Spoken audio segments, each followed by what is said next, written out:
am back from a short hiatus, which I'm going to blame on working full-time, being in school part-time, and a laundry list of other hobbies and interests which take up my time. But what's important is that I'm back with one of my favorite contemporary modern fiction novels, which is Otessa Moshfegh's My Year of Rest and Relaxation, with the beautiful cover, the hot pink font, the hot pink spine, the sick art on the front, which if you have read the book, you'll understand that this cover perfectly encapsulates the vibe. And I'm actually featuring it, not that anybody cares, on the end of my book stand now so I can see the cover and the spine.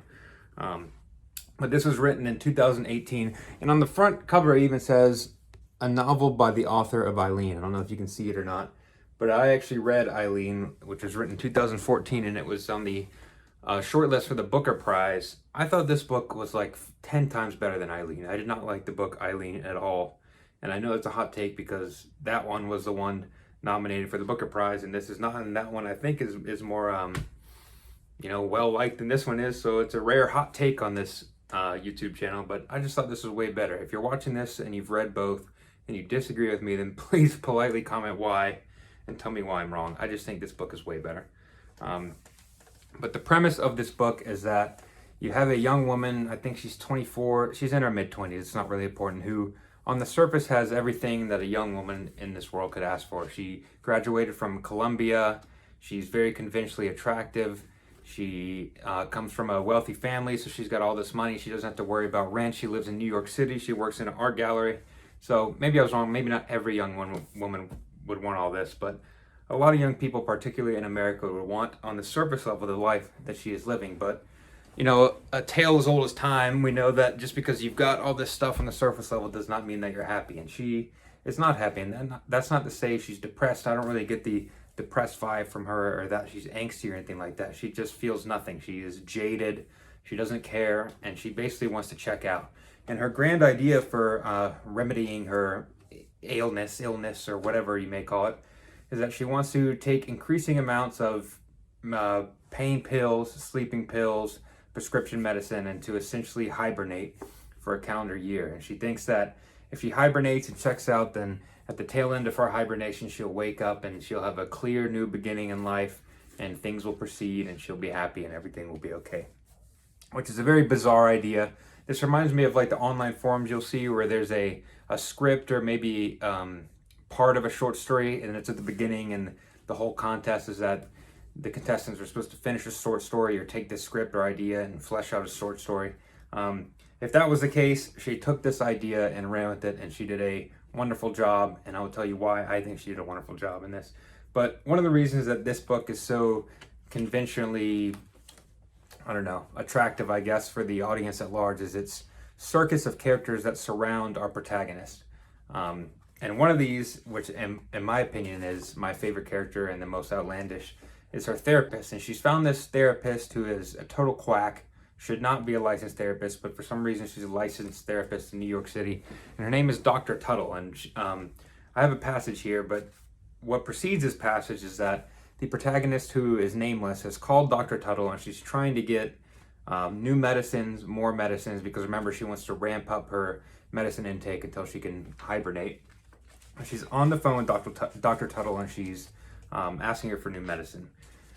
So the protagonist says, "What do you suggest?" To which Dr. Tuttle replies, "I've heard from several esteemed colleagues in Brazil that regular infirmitorol use can activate a profound tectonic displacement.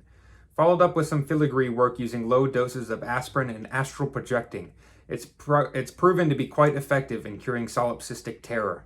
If that doesn't work, we will reevaluate. We may need to rethink our approach to your treatment in general," she said. "There are alternatives to medication, though they tend to have more disruptive side effects." Like what? Have you ever been in love? In what sense? We'll cross that road when we come to it. As far as drugs go, the next level up in home use heavy sedating anesthetic is a drug called prognosticaone. I don't even think that's a real drug in real life. A drug called prognosticaone. I've seen it do wonders, but one of its known side effects is foaming at the mouth. Still, we can't discount the possibility that maybe. Now this is rare, in fact unprecedented in my professional experience. You've been misdiagnosed.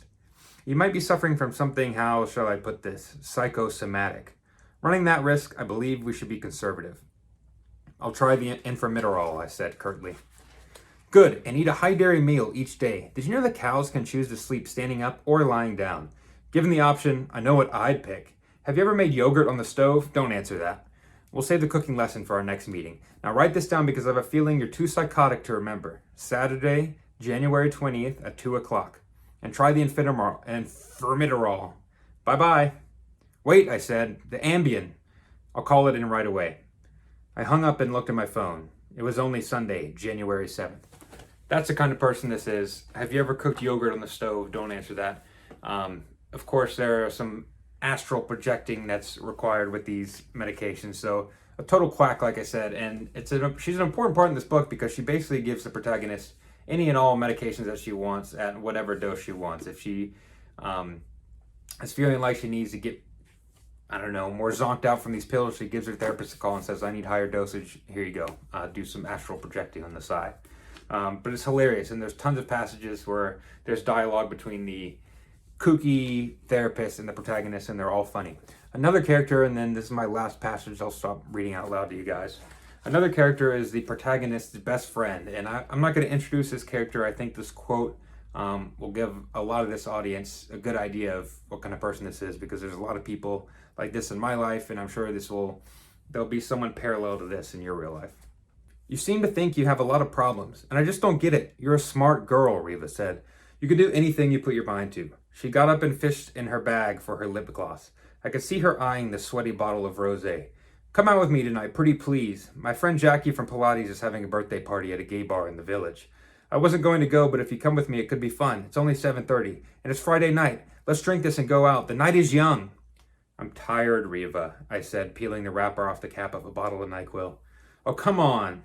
You go without me. You want to stay here and sleep your life away? That's it? If you knew what would make you happy, wouldn't you do it? I asked her.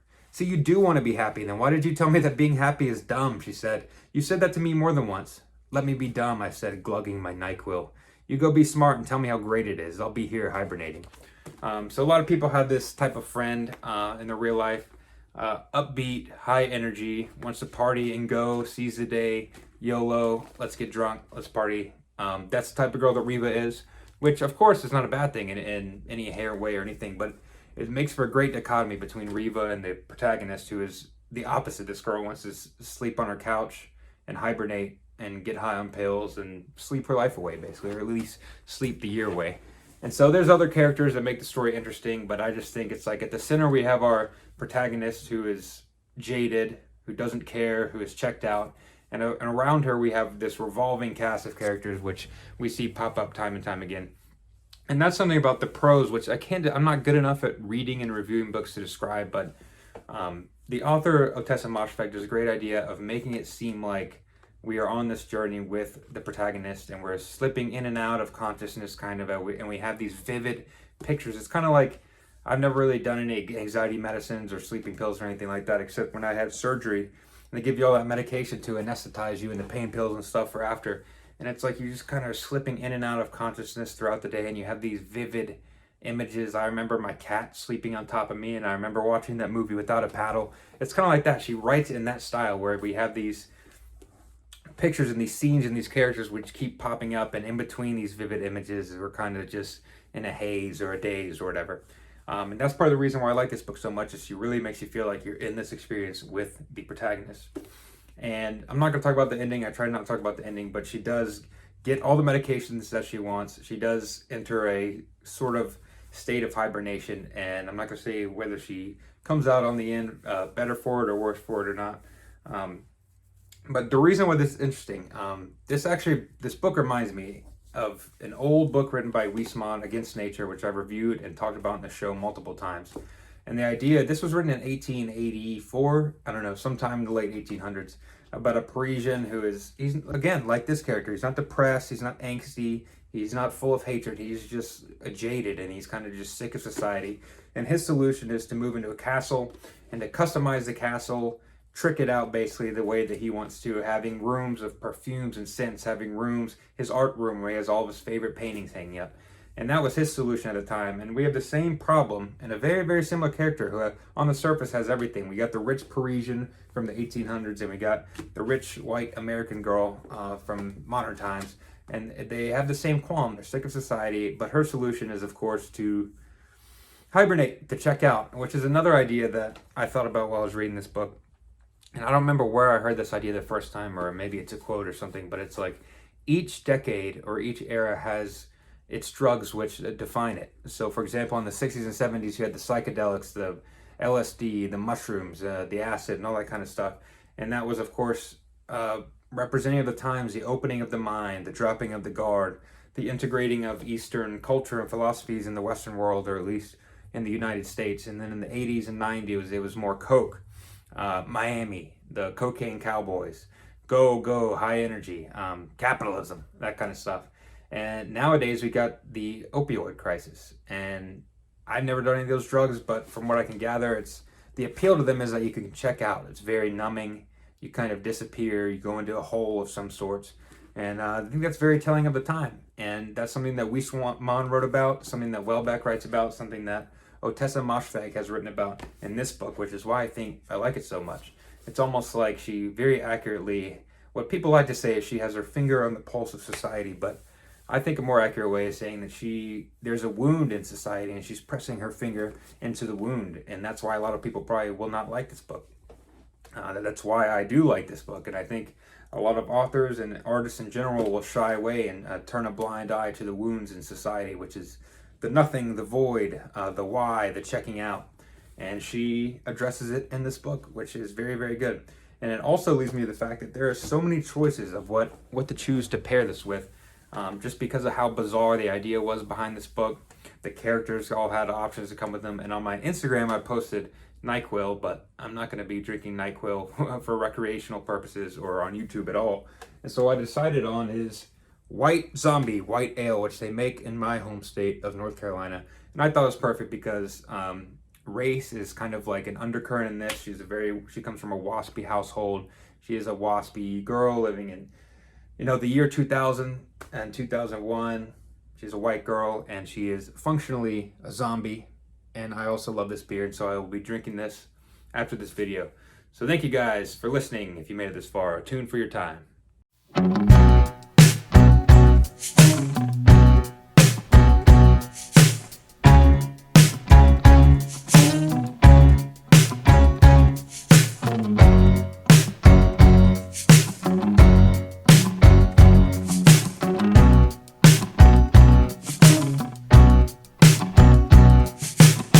Sisters on the low note,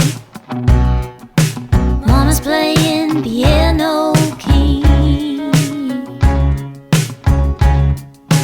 Papa, won't you teach us that sweet harmony?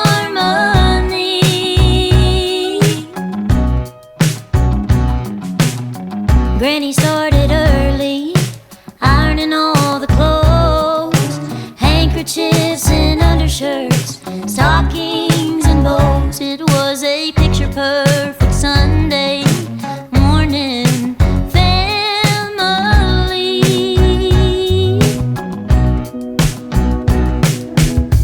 You are magnolias, roses on a chain link fence, call for my salvation, but I've got other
Won't you teach us that sweet harmony?